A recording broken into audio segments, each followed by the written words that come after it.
Centenary College, the oldest chartered liberal arts college west of the Mississippi, recently broke ground on a new housing project. The new Bicentennial Village will open this fall. And here to tell us all about it, we have the president of Centenary College, Dr. Christopher Holloman. So thank you so much for joining us today. It's my pleasure, anytime. We're really excited to celebrate with you. This is a big deal, bicentennial, and we've got to, shout out why we're calling it the Bicentennial Village. Right.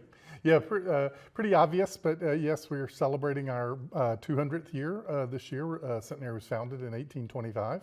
I've got my bicentennial lapel pin on here somewhere. Very festive. So we have celebrations going on all year, and we just had a great opportunity at the Highland Parade. We set up and gave away popcorn and cotton candy and welcomed our neighbors. And so when we realized that we were going to be building some new buildings, it just seemed quite appropriate that we mark the occasion and have an ongoing memory of what an important milestone this is for the college. Of course, and 200 years, you got to think about the growth that you guys have had in 200 years, even more students coming through your doors. It's been, really up and down up until 1908. We were in Jackson, Louisiana, and both sides used the college as barracks during the Civil War, and so something of a checkered history, but some really good stories. And yes, we've had some great growth. And if people are really interested in the history of the college, the first floor of the Meadows Museum for this year has a wonderful timeline and historical documents,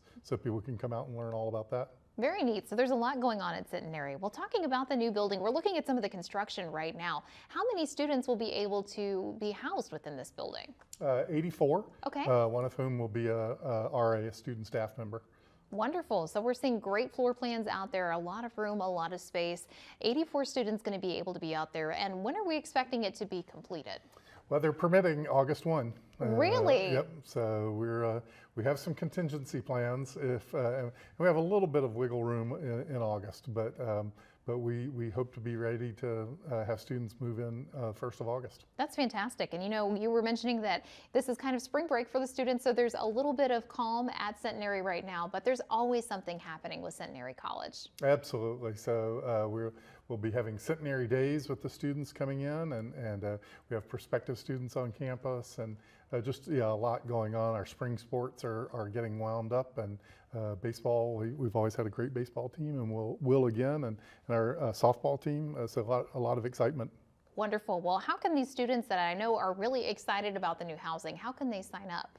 Well, the sign-up process goes on campus. These will be reserved for seniors for the time being, and so the housing office on campus goes through. It's fairly it seems complicated from the outside, just to make sure that everybody has a fair chance. And in this particular case, because each unit holds 7 students, you'll sign up in groups of 7. So you bring in your own roommates. Okay, so it's kind of like a suite layout is what you're saying. It is. Each floor is its own unit, and each unit has 5 single bedrooms and 1 double bedroom, so 7 students on each floor. This was really nice. Think about how much stuff has changed since we went to college. I know, right? Someone was asking me, I said, nobody would build a dorm with gang bathrooms anymore. I don't think. I know, that's just the big groups. It's amazing the changes that you guys have been able to incorporate and all of these nice amenities for your students. This will be a nice middle ground. It's not a 2-person or 2-room suite. It's a little bit bigger than that, so you get some commonality. And I also want to stress that the first floor in every unit is handicapped accessible, so open to all of our students. And we do have students with physical challenges, and they'll be available for those as well. Fantastic. Well, thank you so much for joining us today. And of course, we're going to have you back so we can talk more about 200 years of celebration. Absolutely. Anytime. Happy to come. Thank you. Thanks.